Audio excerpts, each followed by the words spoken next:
અને અમારી સંપૂર્ણ સેવામાં સમર્પિત છે પ્રતાપભાઈ જીરાવાળા, અરિહંત જ્વેલર્સ. એટલે કાંઈ પણ આગામી કથાની પૂછપરછ કરવી હોય, કાંઈ જાણવું હોય, કાંઈ કથાની જાણકારી લેવી હોય તો બધું જ આપ અરિહંત જ્વેલર્સમાં જઈને પ્રતાપભાઈ જીરાવાળાને મળી શકો છો. કારણ કે આ બધી વ્યવસ્થા સમજવી પડે ને, કેમ મંડપ બનાવવાનો, કઈ રીતે વ્યવસ્થા કરવાની, કઈ રીતે આયોજન કરવાનું, આયોજન કેવી રીતે સફળ બને, કેવી રીતે શું શું કરવું જોઈએ, એ બધી જ આખી મોટિવેશન હોય. કેવી રીતે શું કરવું, આ બધું પૂર્વ તૈયારી હોય. કેવી રીતે પ્રચાર કરવો, પ્રસાર કરવો, મહેમાનને કેવી રીતે આવકારવા, મહેમાનને કેવી રીતે સ્વાગતવા, આ બધી જ પૂર્વ તૈયારી હોય અને પછી કથાનું આયોજન થાય. તો આપને કોઈ પણ સમય કાંઈ પણ જાણકારી જોતી હોય તો સુરતમાં અરિહંત જ્વેલર્સ પ્રતાપભાઈ જીરાને આપ મળી શકો છો. અથવા આપ ગિરિબાપુ ઓફિશિયલ યુટ્યુબ ચેનલમાં કોઈ પણ ફોન ઉપર આપ ફોન કરી આગામી કથાની વ્યવસ્થા આપ જાણી શકો છો. અમારો એક ગિરિબાપુ ઓફિશિયલ વોટ્સઅપ ગ્રુપ છે. તેની અંદર રોજ અમે એક અડધી મિનિટ, 1 મિનિટની ભગવાન મહાદેવની વાત તમારા સુધી પહોંચાડીએ. આગામી કથાની બધી વાતો પહોંચાડીએ. લોકેશન, કોઈ તીર્થમાં કથા હોય, એ વન વે વોટ્સઅપ ગ્રુપ છે. અમે તમને મોકલી શકીએ. જે વોટ્સઅપ ગ્રુપમાં જોઈન્ટ થયા હોય એકબીજાનો સંપર્ક ન કરી શકે અને કોઈને કોઈ વસ્તુ કોઈ મોકલી ન શકે. આવી રીતનું એક ટેકનોલોજી ધરાવતો અમારો એક ગિરિબાપુ ઓફિશિયલ વોટ્સઅપ ગ્રુપ છે. તેમાં પણ આપ જોડાઈ શકો છો. અત્યારે જે ટેલિવિઝનમાં તમને નંબર બતાવો એ નંબરમાં આપ ઓમ નમઃ શિવાય લખીને મોકલી દો. એટલે એ જ સમયે તમે વોટ્સઅપ ગ્રુપની અંદર સામેલ થઈ જાઓ અને આગામી કથાની માહિતી પણ મળતી રહે, તીર્થોની કથાની પણ જાણકારી મળતી રહે અને રોજ અડધી મિનિટની વાત, અનસુની વાત, અનકહી વાત આપ સુધી મહાદેવનો સંદેશ પહોંચાડવા માટેનો અમારો પ્રયાસ હોય. તો જરૂર આપ જોડાઈ રહેજો મારી સાથે, તેવી પ્રાર્થના છે. 2 દિવસ પછી કથા વિરામ થઈ જશે. અમે લોકો દિલ્હી કથા કરવા જતા રહીશું.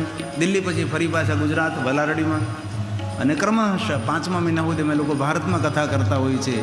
અને 5મા મહિનાની અંદર 5મો મહિનો પૂરો ન થાય એ પહેલાં અમે લોકો પ્રદેશમાં જતા રહેતા હોઈએ. કારણ કે અહીં ચોમાસું શરૂ થાય, તડકા પણ બહુ હોય. દિવાળી સુધી અમે લોકો 4, 4.5, 5 મહિના લગાતાર અમે લોકો પ્રદેશમાં અલગ અલગ દેશની અંદર કથા કરતા હોય છે. અને ફરી પાછા લાભ પાંચમથી ભારત દેશમાં આવી જતા હોય છે. અને આવતા વર્ષની લાભ પાંચમની કથા કચ્છમાં છે અને બીજી કથા પણ કચ્છમાં છે. અને ત્યાર પછી એના વર્ષની આવતા વર્ષ, એના પછી એના વર્ષની લાભ પાંચમની કથા પોરબંદરમાં છે. આમ 3 વર્ષની કથાઓ બધી જ રહેતી હોય છે. કોઈ પણને કથાનો મનોરથ હોય એને 2 વર્ષ, 3 વર્ષ પહેલાં મળી લેવું, જેથી કરીને તમને જે તારીખ જોતી હોય એ તારીખ તમને મળી શકે. નકર હું તમારે કોઈ એનિવર્સરી આવતી હોય, કોઈ જન્મદિવસ ઉજવવાનો હોય, વિશેષ કોઈ એની અંદર આપનો કોઈ ઉત્સવ હોય તો એ જો તમે પહેલેથી મળો તો આવરી લે આપણે, પણ પછી સમયે જો આપ મળો તો એ બધું ન થઈ શકે. તેના માટે આ એ ભાવ છે. મારે એકાદશીનું વ્રત કરવું છે. મારે એકાદશીનું વ્રત સારવું છે. મારે એકાદશીનું વ્રત કરવું છે. મારે ધ્યાન હરિનું ધરવું છે. મારે ધ્યાન હરિનું ધરવું છે. મારે વૈકુંઠમાં જય ફરવું છે. મારે વૈકુંઠમાં જય ફરવું છે. ધન એકાદશી કરીએ તો વૈકુંઠ પામીએ. મારે એકાદશીનું વ્રત સારું છે. મારે એકાદશીનું વ્રત સારું છે. એ તો પ્રાણ જીવનથી પ્યારું છે. એ તો પ્રાણ જીવનથી પ્યારું છે. એ તો વૈકુંઠમાં લઈ જનારું છે. એ તો વૈકુંઠમાં લઈ જનારું છે. ધન એકાદશી કરીએ તો વૈકુંઠ પામીએ. ધન એકાદશી કરીએ તો વૈકુંઠ પામીએ. એકાદશી કરીએ તો વૈકુંઠ પામીએ. એકાદશી કરીએ તો વૈકુંઠ પામીએ. આજ બધાય કરતાં અલગ યુનિફોર્મ અમારા નસીદભાઈ પહેરીને આવ્યા છે. બહુ સરસ દેખાય, સરસ લાગે છે. ખૂબ તાલીઓ વડે અમે આદર આપ. ઊભા થાવ તો કેવા લાગો છો તમે? બતાવો ભાઈ અમારા કેમેરામેન. બહુ સરસ. પહેલાં ગામડામાં સૌરાષ્ટ્રમાં જતા બધા મારા શ્રોતાઓ આવા જ હતા. આજથી 30 વર્ષ પહેલાં એટલું બધું પેન્ટ શર્ટવાળું નહીં હતું બધું, તો તમારા જેવા જ કપડાં આપણા બધા પટેલ ભાઈઓ પહેરતા હતા. તમારો મૂળ યુનિફોર્મ છે. હું પોરબંદર 2 વર્ષ પહેલાં કથા કરવા ગયો તો પોરબંદરની અંદર અબોટી બ્રાહ્મણ છે, એમનો પણ એક યુનિફોર્મ છે, એક જ સરખા યુનિફોર્મ. જેટલા કથા આયોજક જજમાન શ્રીઓ બધા એક જ સરખા કપડાં. એક દિવસ અને તમે પણ તમારા સંસ્કૃતિ આ જે છે ને તમારા સંસ્કૃતિ પરિવાર અને 400 જણાના આવા યુનિફોર્મ બનાવજો. હવે 400 જણા એકસાથે આવા યુનિફોર્મ હોય કેટલા સુંદર લાગે, કેટલા સુંદર, કેટલા શોભે. એટલે આવું તમે કરજો કાંઈક. અંકિતભાઈ ખૂબ ખૂબ હૃદયથી ધન્યવાદ ને ખૂબ હૃદયથી આશીર્વાદ. અમારા સંસ્કૃતિ ધામના મેમ્બર છે અને કાર્યકર્તા છે, ટ્રસ્ટી છે. તો આઈએ ભાવ છે આદર કે સાથ શિવ કથાનો પ્રારંભ કરીએ. ગઈકાલે આપણે સતી પ્રાગટ્ય મહોત્સવ ઉજવ્યો. દક્ષ મહારાજને ત્યાં દીકરીનો જન્મ થયો. મોટા મોટા ઉત્સવ ઉજવ્યા. તમે જોવો તો ખરા કેટલો આપણો શાસ્ત્રમાં મહિમા કરે. દીકરાનો જન્મ થયો અને ઉત્સવ ઉજવ્યા એમ નહીં, દીકરીનો જન્મ થયો અને મોટા મોટા ઉત્સવ કર્યા છે. નગરને શણગાર્યું છે. સાધુ સંત મહાપુરુષોને ખૂબ દાન દક્ષિણા કરી મારે ઘરે દીકરીનો જન્મ થયો છે. પ્રજાપતિ દક્ષ, માતા વીરણી પુત્રના જીવન ચરિત્રથી પ્રસન્ન અને રાજી છે. અને સતીની બાલ્યાવસ્થા, સતીની કિશોરાવસ્થા અને સતીની યુવાવસ્થાનું સુંદર વર્ણન છે. જીવન ચરિત્ર એટલું સુંદર, પ્રભાવશાળી, પ્રતિભાશાળી રહ્યું છે. વિવેકથી જીવનને શણગાર્યું છે. આ સતીનું જીવન છે. સુંદર વિચરણ કર્યું છે, સુંદર વિહાર કર્યો છે. દીકરીનું જીવન માતા પિતાને પ્રતિષ્ઠિત બનાવે છે. મર્યાદા ભરેલું, વિવેક ભરેલું જીવન માતા પિતાને ગૌરવ અપાવે છે. એક શ્લોકમાં સતીનો સુંદર પરિચય કરાયો છે. સુંદર વિચરણ કર્યું. કેવું વિચરણ? રુચિ અનુસાર વિચરણ. બીજાની રુચિ ધ્યાનમાં નહીં રાખી, પોતાની રુચિ. મારો આત્મા શું કહે છે એ જ મારે કરવાનું છે. મારું મન શું કહે છે એમ નહીં, મારો આત્મા શું કહે છે. સમાજ મને શું બોલે, સમાજ મને શું કહે છે, સમાજ મારા માટે કેવી વાતો કરશે, એવું બધું ધ્યાનમાં નથી રાખે. આત્મા જે પ્રમાણે પ્રેરિત કરે તે પ્રમાણે સતી પોતાનું સુંદર જીવન ચરિત્ર નિર્માણ કરે છે. અને એક શ્લોકમાં ભગવાન વ્યાસ બોલે છે, ઇત્થં વિહારે રુચિરે. આપણી આત્માની રુચિ અનુસાર આપણે આપણું જીવન નિર્માણ કરવું જોઈએ. મન કહે તેમ ન કરાય, પણ આત્મા કહે તેમ કરાય. આત્માનો અવાજ સાંભળતા જો આવડી જાય, આત્મજ્ઞાન થાય. આત્મજ્ઞાન એટલે શું? આત્મજ્ઞાન એટલે આત્મા જે કહે છે એ પ્રમાણે સંપૂર્ણપણે સમજવાનો પ્રયાસ, જેને આત્મબોધ કહેવાય, આત્મજ્ઞાન કહેવાય છે. અને બહુ ઓછા, બહુ જૂજ માણસોને આત્મજ્ઞાન હોય છે. નથી. ઘણીવાર કોઈ જગ્યાએ જવું હોય તો આપણને અંદરથી એમ થાય કે નથી જવું, ઠીક નહીં લાગે. આત્મા તમારો ના પાડે છે. તો પણ જ્યારે જવાનો પ્રયાસ કરીએ ત્યારે યાત્રા આપણે મંગલમય નથી બનતી. તેથી આત્માને ઓળખો. આપણે લગભગ 2 દિવસ કે કાલે જ ભજન ગાયું તો આત્માને ઓળખા વિના આત્માને ઓળખા વિના. આત્માને ઓળખો. ભગવાનને ઓળખવાની જરૂર નથી. આપણે આત્માને ઓળખીએ. આપણે અંદરનો માયલો શું કહે છે. સતીએ સુંદર વિચરણ કર્યું છે પોતાની રુચિ અનુસાર. તેથી ભગવાન બોલ્યા છે, ઇત્થં વિહારે રુચિરે કૌમાર્ય ભક્તવત્સલા. બાલ્યાવસ્થાથી સતી સ્વયંભૂ મહાદેવના ભક્ત છે. કૌમાર્ય ભક્તવત્સલા. દક્ષપુત્રી સતીને કોઈએ કહ્યું નથી તમે મહાદેવની ભક્તિ કરો. એ તો સ્વયંભૂ મહાદેવના ભક્ત છે. આપણા કુટુંબ પરિવારમાં કોઈ એવું બાળક જન્મે જે સ્વયંભૂ ભગવાનનો ભક્ત હોય તો સમજી લેવું જોઈએ પુણ્ય લઈને આવ્યું છે, કોઈ સત્કાર્યની મૂડી લઈને આવ્યું છે, આપણા પરિવારનો ઉદ્ધાર કરવા માટે આવ્યું છે. આપણે બોલતા હોય ને કે પુત્રના પગ પારણામાંથી અને પછી પાટલું મારે ન બોલે, એ બધા તમને આવડતું હોય બોલતા એવું બધું. એટલે ઓળખાણ થઈ જાય આપણો છોકરો જન્મે ત્યાંથી. એટલે કૌમાર્ય ભક્ત વત્સલા. સુંદર વિચરણ કર્યું છે.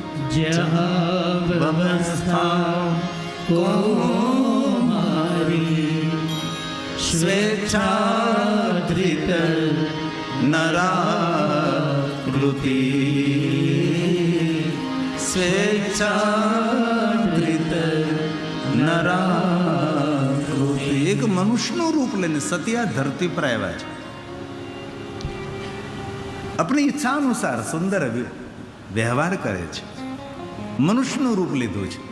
સતીના જીવનની વિશેષતા એ છે, સતીએ પોતાના જીવનમાં કોઈને પ્રભાવિત નથી કર્યા, કોઈને ચમત્કારો ન દેખાયા. સતી તો સાક્ષાત જગદંબા અંબા ભવાની હતા.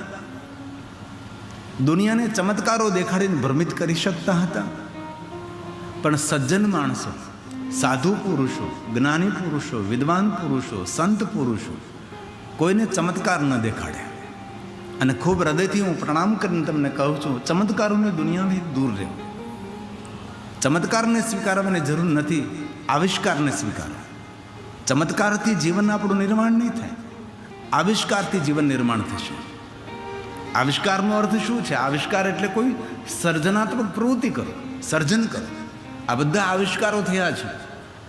આપણા જેવા માણસોએ માઇક બનાવ્યા, આપણા જેવા માણસોએ કેમેરા બનાવ્યા, આપણા જેવા માણસોએ ટેલિવિઝન બનાવ્યા, LED બનાવી, લાઇટનું સંશોધન કર્યું, પંખાનું સંશોધન કર્યું, ટ્રેન બનાવી, પ્લેન બનાવ્યું, સ્ટીમરો બનાવી. કોને બનાવી? આપણા જેવા માણસોએ બનાવે છે. ચમત્કારથી નથી થતું. આવિષ્કાર, મહેનત, બુદ્ધિનો સંપૂર્ણ પ્રયોગ. ત્યારે વિજ્ઞાનનો યુગ છે. જ્ઞાન જરૂરી છે. જ્ઞાનથી વિજ્ઞાન પ્રગટ થાય. વિશેષ પ્રકારનું જ્ઞાન એટલે વિજ્ઞાન. તો બહુ હૃદયની પ્રાર્થના કરું છું, ચમત્કારોની દુનિયાથી ભ્રમિત ન થવું. આ દુનિયામાં કોઈ ચમત્કાર નથી હોતો. વાસ્તવિકતાને સ્વીકારવાનો પ્રયાસ કરો. ઘણીવાર મેં જોયું છે બહેનોના જીવનમાં, ગામડાઓની અંદર બહેનોની એક અવસ્થા એવી આવે છે કે એ અવસ્થા તેને માનસિક રીતે હતાશ ને નિરાશ કરી દે. 40, 42, 45 કે 50 પછીની એક પીરિયડ એવો આવે, એક સમય એવો આવે કે એના જીવનમાં ખૂબ મોટું પરિવર્તન થતું હોય છે. જ્યારે માનસિક બીમાર પડી જાય, શરીરથી બીમાર પડી જાય, ખાય નહીં, પીવે નહીં, મોઢું ચડાવી રાખે, કોઈ સાથે વ્યવહાર સરખો કરે નહીં, સ્વભાવ ચીચડીઓ થઈ જાય, ત્યારે લોકો દોરા ધાગા કરાવવા લાગે.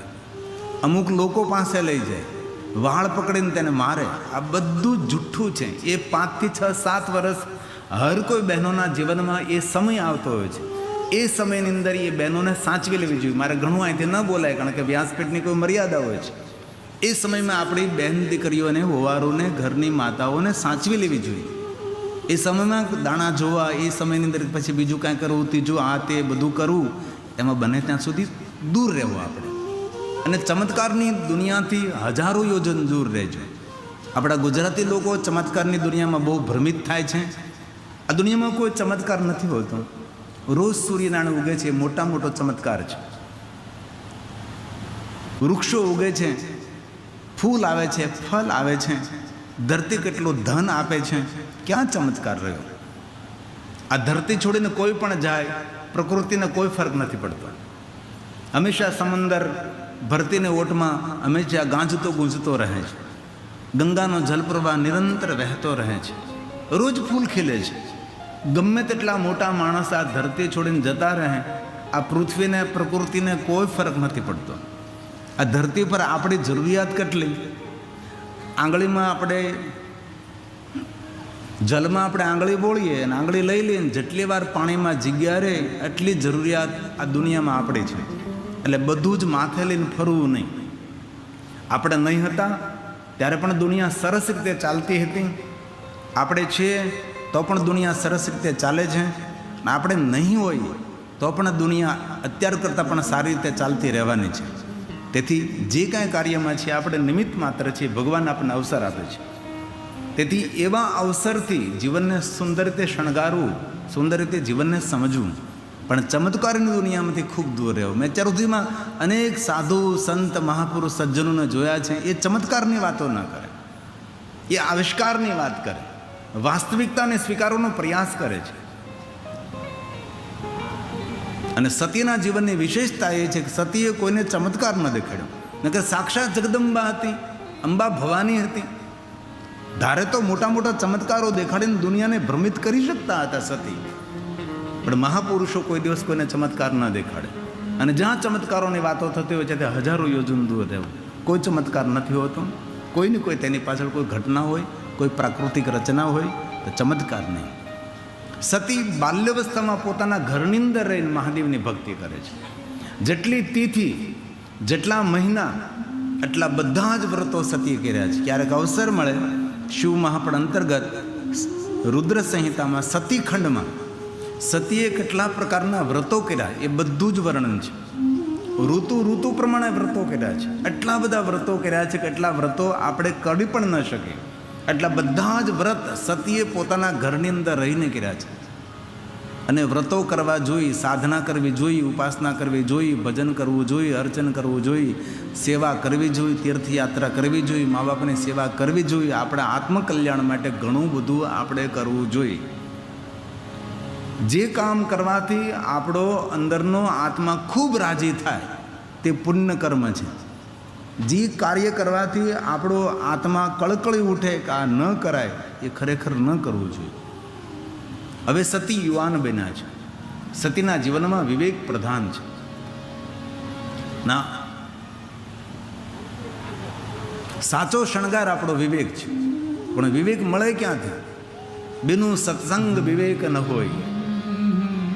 કાલે અમારા પોલીસ ઓફિસર એક વાત કરતા હતા કે ઘણા લોકોમાં સંસ્કાર જેવું નામ ન હોય. મેં કીધું સત્સંગથી સંસ્કાર. સંસ્કારનું ઉદ્ગમ સ્થાન કોઈ હોય તો એ છે સત્સંગ. જેટલો સમય મળે એટલો સમય સારા પુસ્તકોનું વાંચન કરીએ, સજ્જનોનો સંગ કરીએ, સારા માણસોના સંગમાં રહી ભગવાનની કથા સાંભળીએ.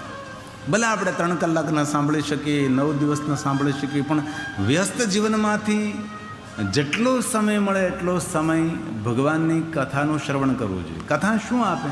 કથા વિવેક આપે. અને વિવેક શું આપે? વિવેક સન્માન આપે, વિવેક સ્વાગત આપે, વિવેક આપણું જીવન સુંદર નિર્માણ કરે. તેથી જીવનમાં વિવેક બહુ જ આવશ્યક છે. તુલસી કહે છે વિવેક ક્યાંથી મળે? આ તુલસીનું બયાન રામચરિત માનસ. બીનું સત્સંગ વિવેક ન હોય, બીનું સત્સંગ વિવેક ન હોય. રામ કૃપાવીનો સુલભન સોઈ, રામ કૃપાવીનો સુલભન સોઈ. તેથી જીવનમાં સુખી થવું હોય તો પહેલાં તો ખાવામાં વિવેક રાખો, ખાણીનો વિવેક. મને જિગ્નેશભાઈ પૂછતો હતો કે તમારી આરોગ્યની રહસ્ય કયું? મેં કીધું નહીં ખાવાનું. ખાવાનું એ આરોગ્ય નથી, નહીં ખાવાનું એ આરોગ્ય છે. સવારમાં આપણું કેવું જમવાનું હોવું જોઈએ, બપોરનું કેવું હોવું જોઈએ, રાત્રિએ 7 પછી ખરેખર ભોજન નહીં કરવું જોઈએ. જો તંદુરસ્ત રહેવું હોય, આ 3 કલાક 4 કલાક આપની સામે હું કથા કરું, હું અહીંથી બગાસા ખાતો રહું, અહીંથી છીકું ખાતો રહું, ગળું ખંખેરતો રહું તો કેવું લાગે? સારું લાગે? ન લાગે ને. એના માટે બધી જ પરેજી રાખવી પડે. અનેક વસ્તુઓને છોડવી પડે, અમુક વસ્તુઓ નહીં ખવાય, બધું ધ્યાન રાખવું પડે. ત્યારે આ કથાઓ આપણે સફળ થાય. નકર અહીંથી ઉધરસ ખાધા કરી, ક્યારેક ઉધરસ થઈ ગયું તો કેટલી તકલીફ પડે કથાની અંદર અમને. તેથી આરોગ્યનું પૂરેપૂરું ધ્યાન રાખવું. જે માણસ પોતાના શરીરના આરોગ્યનું ધ્યાન નથી રાખતો એ માણસ ભગવાનનો ગુનેગાર છે. પેલું સિમેન્ટ કોન્ક્રીટનું મંદિર તો આપણે બનાવ્યું છે, પણ આ મંદિર તો ભગવાને બનાવ્યું છે. આદિ જગદગુરુ શંકરાચાર્ય મહારાજે કહ્યું કે શ્રેષ્ઠ કોઈ મંદિર હોય તો એ આપણું શરીર છે. શ્રેષ્ઠ મંદિર છે આ. અને આ શ્લોક આદિ જગદગુરુ શંકરાચાર્ય મહારાજે ગાયો છે. આ મંદિર છે આપણું. આત્મા ગિરિજામતિ સહચરા. ભગવાન બોલે છે પ્રાણમ શરીરમ ગૃહમ. ભગવાનને રહેવાનું ઘર. પેલા સિમેન્ટ કોન્ક્રીટના મંદિરોમાં ટ્રસ્ટીઓનું ચાલે. આ મંદિરમાં ભગવાન ઉપર ટ્રસ્ટ રાખવાથી આ મંદિર ચાલે. પરમાત્મા ઉપર આપણે વિશ્વાસ રાખવો પડે. ટ્રસ્ટ એટલે વિશ્વાસ. પરમાત્મા પર જ્યારે વિશ્વાસ અને ભરોસાથી જીવન જીવીએ ત્યારે આ મંદિર સુરક્ષિત રહે છે. ભગવાનનું આપેલું મંદિર છે. બાહ્ય પવિત્રતા અને ભીતરી પવિત્રતા બંને પવિત્રતાની જરૂર છે. બાહ્ય પવિત્રતા તો કે સ્નાન કરીએ, સારી રીતે નાહીએ આપણે, એ બાહ્ય પવિત્રતા છે. જેના નખ મોટા હોય, નખમાં મેલ ભર્યો હોય, દાંત ગંદા હોય, લક્ષ્મી તેનાથી રૂઠે.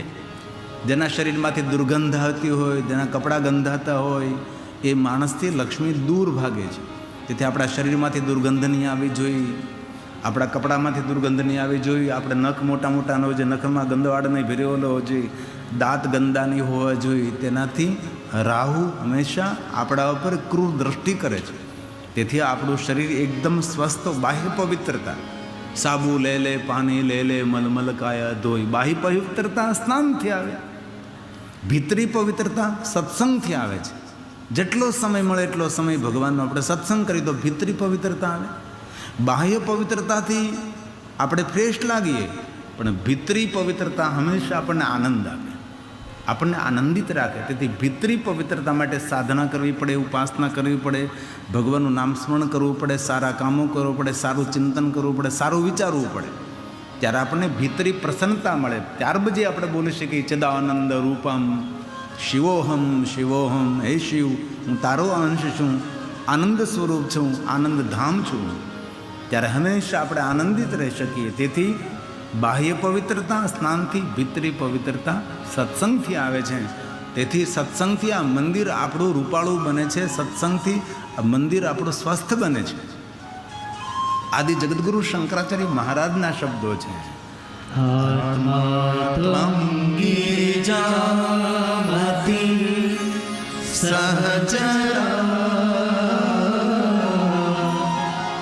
પ્રાણં શરીરં ગૃહં પૂજા તે વિષયોપભોગ રચના નિંદ્રા સમાધિ સ્થિતિ સંચાર પદયો પ્રદક્ષિણ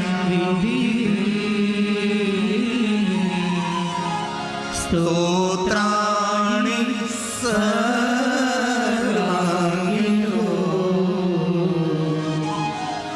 યદ્ય કર્મ કરોમિ તત દખિલં શંભો તવારાધનં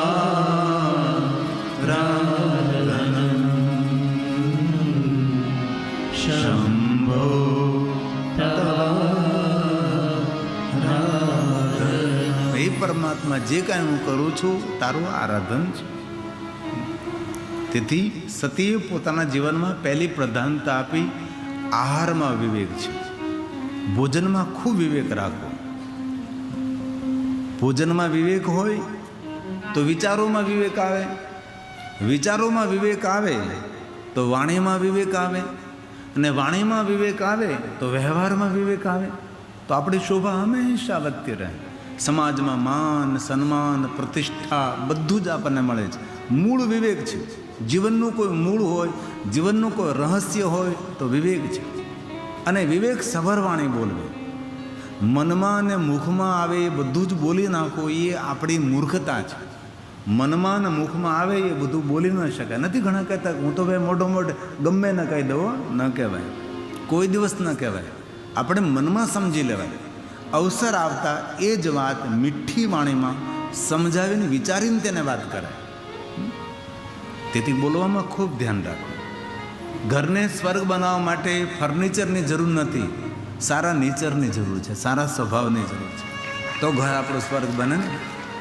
આપણે નીતિસૂત્ર એમ કહે જે ઘરના સભ્યો મધુર વાણી બોલતા હોય એ ઘરના સભ્યોના ઘરમાં સ્વર્ગ નિર્માણ થાય. તેથી મધુર વાણી બોલવી. કોઈ પણ કડવી વાત હોય એ મીઠપથી કહી શકાય છે, પ્રેમને ઘોળીને એ વાતને કહી શકાય છે, પણ વાત કરવાની કલા આપણી પાસે હોવી જોઈએ. તેથી કોઈને પણ કડવા શબ્દો, માઠા લાગે તેવા શબ્દો ન કરવા. દુનિયાનું મોટામાં મોટું કોઈ વશીકરણ હોય તો મીઠી વાણી છે. વશીકરણના કોઈ મંત્રો હોય કે નહીં આપણને ખબર નથી. આપણે એવો કાંઈ પ્રયોગ કર્યો નથી કે બીજાને વશ કરવા માટે કોઈ મંત્રનો અનુષ્ઠાન કરો. આમ તમે જુઓ આપણે કેટલા ભાગશાળી કે આપણે ડૂમમાં બેઠા છીએ. અત્યારે ટેલિવિઝનમાં જે જુઓ તે બધા જ મારા બહેનો ભાઈઓ બધા મંડપની બહાર બેઠા છે. એમને ખૂબ તાલીઓ વડે આશીર્વાદ આપો કે બહાર બેસીને પણ ભગવાનની કથાનું શ્રવણ કરે છે. ખુલ્લી જગ્યામાં બેઠા છે અને ભગવાનની કથા શ્રવણ કરે છે. આ બધા જ ભગવાનના પરમ ભક્તો છે અને ભગવાન મહાદેવના આશીર્વાદના પાત્ર છે. એમના સૌનું સર્વ રીતે કલ્યાણ થશે. અને બહુ હૃદયથી કહું છું, કથા સાંભળેલી કોઈ દિવસ નિષ્ફળ જતી નથી. અવસર આપતા એક કથા ભગવાનનું ફળ મળે, મને એને મળે જ. કામના મનોકામના ભગવાન પૂર્ણ કરે જ. આપણી યોગ્યતા અનુસાર જેટલી આપણી યોગ્યતા હોય એ પ્રમાણે ભગવાન આપણને આપે. જેવું આપણું પાત્ર આપણું વાટકી જવડું હોય તેટલું જ મળે. પાત્ર આપણું મોટું હોય તો વધારે મળે. જેવા આપણે પાત્ર બની સબસે બોલીએ. આજથી દ્રઢ સંકલ્પ કરવાનો છે. દુશ્મનો સાથે પણ મીઠું બોલવાનું, શત્રુઓ સાથે પણ મીઠી વાણીથી પ્રયોગ કરવાનો. કોઈનું અપમાન કરવું હોય ને તો મીઠી વાણીથી થઈ શકે છે, જો કરતા આવડે ને તો. મીઠા શબ્દોથી પણ કોઈનું અપમાન કરી શકાય છે, પણ એને ખબર પડે કે અમારું અપમાન કરે છે. એમ ભાષા એક કલા છે, બોલવું એક મોટામાં મોટી કલા છે. આ ધરતી પર 10,000 માણસો જન્મે ને ત્યારે એક વક્તા જન્મે, અને 1,00,000 માણસો જન્મે ને ત્યારે એક ભક્ત જન્મે, અને કરોડો માણસો જન્મે ને ત્યારે એક દાતા જન્મે. દાતારી તો ભાગ્યે જ કોઈને મળે છે. દાતારી સૌને ન મળે, ઉદારતા સૌને ન મળે. તેથી અમારા શાસ્ત્રોમાં એમ કહ્યું કે દાતા દેવ કરતાં પણ શ્રેષ્ઠ છે. દેવના કાર્યો ક્યારે થાય? જ્યારે કોઈ દાન કરે છે. તે દાનવીર છે એ દેવ કરતાં પણ મહાન તેને કહ્યો છે. તેથી આજથી આપણે સૌએ સંકલ્પ કરવાનો છે. આજથી મેં મીઠી વાણી બોલશું, ઘરમાં, બહાર, વ્યવહારમાં. સુનિए जरा. मीठा सबसे बोलिए, सुख उपजे चहु. ચારો તરફથી સુખ મળે, સન્માન મળે, માન મળે, બહુમાન મળે. મીઠી વાણીમાં અદ્ભુત શક્તિ છે. એમાં સત્યસભર મીઠી વાણી હોય એટલે તમે દુનિયા જીતી જાઓ. દુનિયાને જીતવા માટે તલવાર નહીં, બંદૂક નહીં, પૈસા તો નહીં જ. પૈસાથી દુનિયાને ન જીતી શકાય, એ તો વ્યવસ્થા છે, એક સગવડ છે આપણી. પણ દુનિયાને જીતવા માટે એક જ સત્યસભર મધુર વાણી. કોઈ કહે ને કે સત્ય કડવું હોય, કોઈ દી હોય જ ને તેને કહેતા નથી આવડતું. સત્ય કોઈ દી કડવું હોય? સત્ય તો સુખ આપે, સત્ય તો શાંતિ આપે, પ્રતિષ્ઠા આપે, માન આપે. આપણે બોલીએ સત્યમ શિવમ સુંદરમ. શા માટે બોલી છે? સત્ય જેવું કઈ વસ્તુ સુંદર હોઈ શકે છે? સત્ય એ જ કલ્યાણ છે, ને કલ્યાણ એ જ સુંદર છે. ઘણા માણસો એવું સમજે કે ભગવાનને પુષ્પ ચડાવીએ, બિલોપત્ર ચડાવીએ, દૂધ ચડાવીએ, એ જ શિવ પૂજા. પણ શિવ મહાપ્રદ ગ્રંથની અંદર કહ્યું, શિવ રહસ્યમ ગ્રંથની અંદર કહ્યું કે જેના હૃદયમાં સૌ પ્રત્યે કલ્યાણનો ભાવ પ્રગટ થાય એ દુનિયાનો મોટા મોટો મહાદેવનો ભક્ત છે.